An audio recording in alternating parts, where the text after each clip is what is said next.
Why do some people get power and success while others constantly face a lack of recognition and humiliation despite being experienced in their field?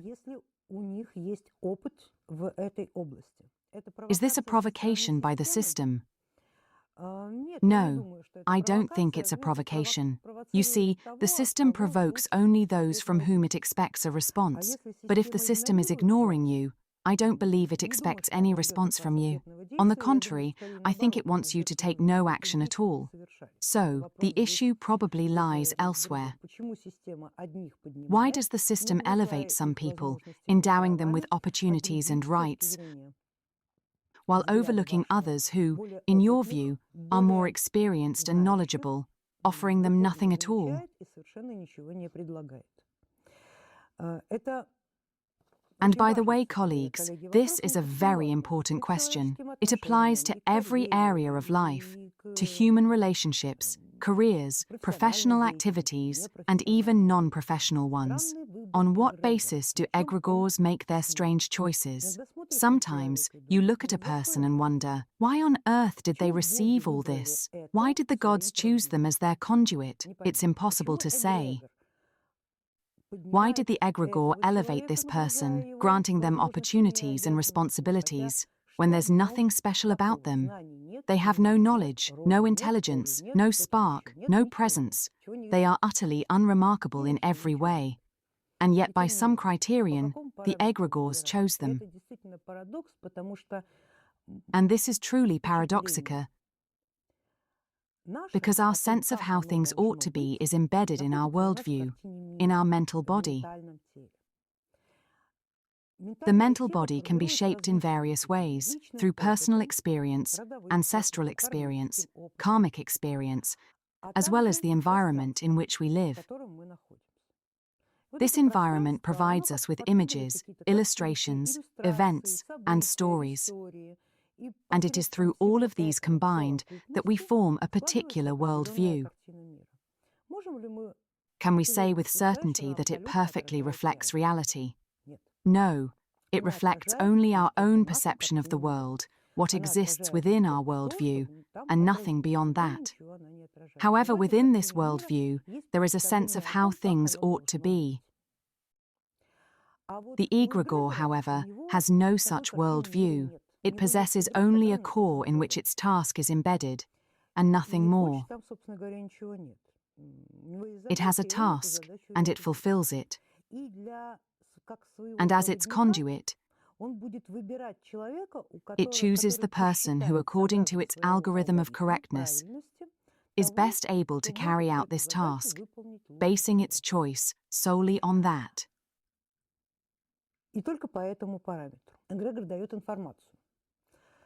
The egregore provides information that must pass through the mind of the conduit and manifest in reality, in the social world,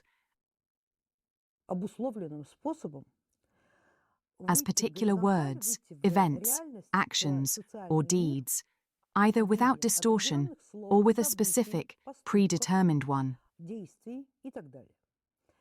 The egregore selects its conduit, the person who, with the greatest likelihood and reliability, will do precisely what is expected of them. They don't need to possess any particular outward qualities or a specific mental body. Unless this is programmed into the conduit's algorithm, they are not required to inspire admiration or deep affection from others. In fact, the algorithm may even specify that they should provoke contempt and hatred. We cannot know this for certain unless we know which egregore is working through a particular person. An egregore chooses its conduit according to the following parameters. The consciousness of this person aligns with the current I've modulated. I send my modulated signal to that consciousness, and it receives it precisely. I have no concern for their age, gender, nationality, or anything else, because these factors are not part of my implementation program. There is only the result. I send information into the world, shaping reality so that it delivers this result for me, and this person is the conduit through which it is achieved. That's why it happens this way. And if you want success, social success, you need to find an egregore that will work through you. There are several ways to achieve this. One way is to work consistently on yourself and develop a clear understanding of your consciousness, what it can and cannot do. It's a difficult path, but everything you gain along the way will always be yours to keep.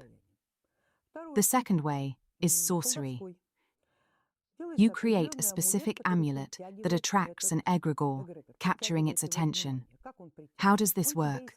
The amulet distorts your image. It creates an illusion, presenting you to the egregore as exactly what it requires, precisely what it needs. And then the egregore makes you its conduit. Of course, you understand that this can't last forever, because the effect will wear off sooner or later. Every egregore has its own algorithms for reviewing its domain and its conduits. This explains all those stories about deals with the devil lasting 13 years. After this time, the egregore realizes that it doesn't have the right conduit, and the expected result hasn't been achieved.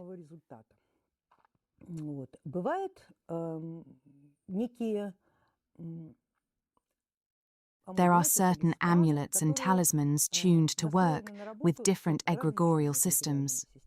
They can create an illusion before 1, 2, or 3 egregores, and their effect can last quite a long time. These are the so-called good luck charms. Such an amulet enters a certain space, quickly identifies what to tune into, and creates a kind of mask for the person. This mask sends a signal to the egregores as if saying, "I'm the right person for you," and no matter which egregore the person approaches, they are accepted everywhere. They are seen as the right person by one egregore and by another, and all regard them as a potential conduit, and a very promising one at that. They don't even need to change their consciousness, as they're already good enough. This can lead to what is known as a one-off success, though to those around them, it appears as if the person is lucky in every area of life. This is the second way, and sometime, a person becomes a conduit of a particular god and serves as the carrier of a specific idea. This idea selectively connects the person's consciousness with certain egregores,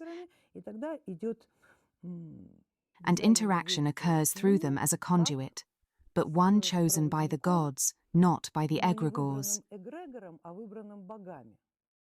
In this case, the egregores are powerless and must work through this channel. This is yet another way in which an egregore functions as a subordinate structure, rather than a ruling or controlling one. This brings us to the answer to your question, colleague. You must know yourself well. You must know what you want. You must properly understand the environment you live in and let go of all expectations, or rather, not expectations, but hopes that some egregore will choose you and grant you success. Perhaps it will choose you, but when an egregore chooses a person, that person is usually just used as a pipe.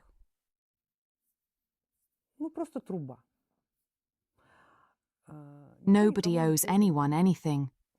The egregore pumps resources through this pipe, pumping and pumping for its own purposes. And as a rule, you can see many conduits who have agreements of this kind in the surrounding reality. When the agreement with the egregore ends, they lose not only what they gained, but also what they had before they came into contact with it. In other words, they suffer a severe fall. And why is that? For the very same reason. They failed to develop themselves, to create their own reality, or to build any kind of safety net in the form of their own existential volume while working with this egregore. They did not grow, did not strive for anything, and did not overcome the problems that inevitably must be faced during any career advancement or development of consciousness. This is why they quickly slide backwards And by the end of their involvement with a particular egregore,